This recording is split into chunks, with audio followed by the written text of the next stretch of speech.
اے پیغمبر، اللہ نے اس عورت کی بات سن لی ہے جو تم سے اپنے شوہر کے بارے میں بحث کر رہی ہے اور اللہ سے فریاد کرتی جاتی ہے، اور اللہ تم دونوں کی گفتگو سن رہا ہے۔ یقیناً اللہ سب کچھ سننے دیکھنے والا ہے۔ تم میں سے جو لوگ اپنی بیویوں سے ظہار کرتے ہیں، ان کے اس عمل سے وہ بیویاں ان کی مائیں نہیں ہو جاتی، ان کی مائیں تو وہی ہیں جنہوں نے ان کو جنم دیا ہے۔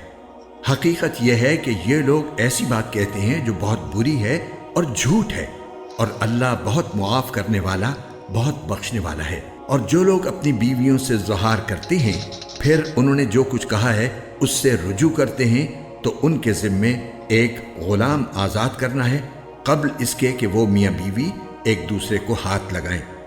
یہ ہے وہ بات جس کی تمہیں نصیحت کی جا رہی ہے، اور جو کچھ تم کرتے ہو اللہ اس سے پوری طرح باخبر ہے۔ پھر جس شخص کو غلام میسر نہ ہو اس کے ذمے 2 متواتر مہینوں کے روزے ہیں قبل اس کے کہ وہ میاں بیوی ایک دوسرے کو ہاتھ لگائیں۔ پھر جس کو اس کی بھی استطاعت نہ ہو اس کے ذمے 60 مسکینوں کو کھانا کھلانا ہے۔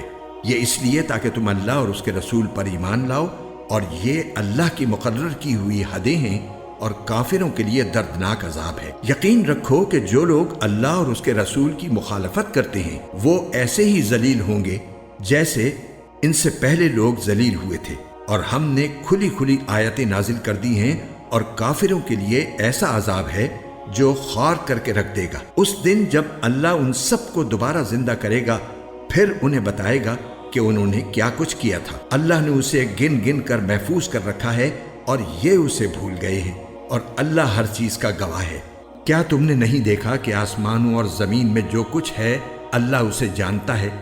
کبھی 3 آدمیوں میں کوئی سرگوشی ایسی نہیں ہوتی جس میں چوتھا وہ نہ ہو، اور نہ 5 آدمیوں کی کوئی سرگوشی ایسی ہوتی ہے جس میں چھٹا وہ نہ ہو، اور چاہے سرگوشی کرنے والے اس سے کم ہوں یا زیادہ، وہ جہاں بھی ہوں اللہ ان کے ساتھ ہوتا ہے۔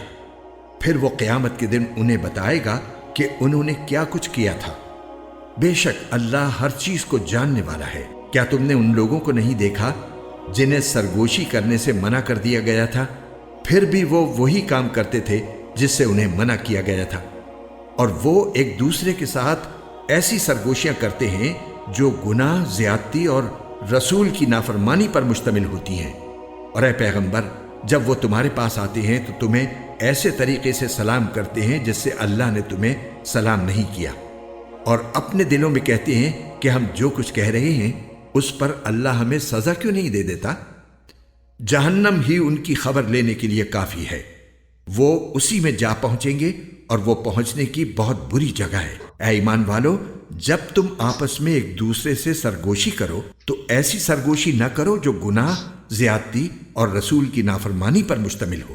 ہاں، ایسی سرگوشی کرو جو نیک کاموں اور تقوی پر مشتمل ہو، اور اللہ سے ڈرتے رہو جس کے پاس تم سب کو جمع کر کے لے جایا جائے گا۔ ایسی سرگوشی تو شیطان کی طرف سے ہوتی ہے تاکہ وہ ایمان والوں کو غم میں مبتلا کرے، اور وہ اللہ کے حکم کے بغیر انہیں ذرا بھی نقصان نہیں پہنچا سکتا۔ اور مومنوں کو اللہ ہی پر بھروسہ رکھنا چاہیے۔ اے ایمان والو، جب تم سے کہا جائے کہ مجلسوں میں دوسروں کے لیے گنجائش پیدا کرو تو گنجائش پیدا کر دیا کرو، اللہ تمہارے لیے وسعت پیدا کرے گا۔ اور جب کہا جائے کہ اٹھ جاؤ تو اٹھ جاؤ۔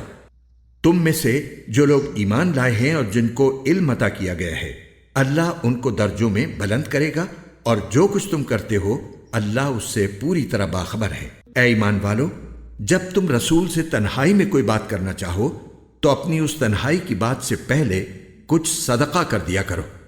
یہ طریقہ تمہارے حق میں بہتر اور زیادہ ستھرا طریقہ ہے۔ ہاں، اگر تمہارے پاس صدقہ کرنے کے لیے کچھ نہ ہو تو اللہ بہت بخشنے والا، بہت مہربان ہے۔ کیا تم اس بات سے ڈر گئے کہ اپنی تنہائی کی بات سے پہلے صدقات دیا کرو؟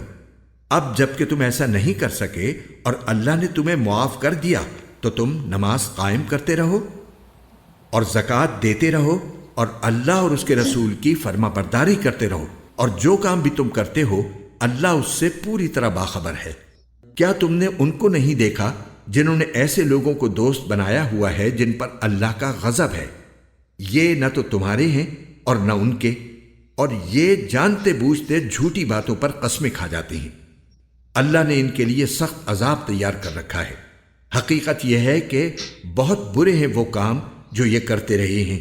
انہوں نے اپنی قسموں کو ایک ڈھال بنا لیا ہے، پھر وہ دوسروں کو اللہ کے راستے سے روکتے رہے ہیں، اس لیے ان کے لیے ایسا عذاب ہے جو ذلیل کر کے رکھ دے گا۔ ان کے مال اور ان کی اولاد اللہ کے مقابلے میں ان کے کچھ کام نہیں آئیں گے۔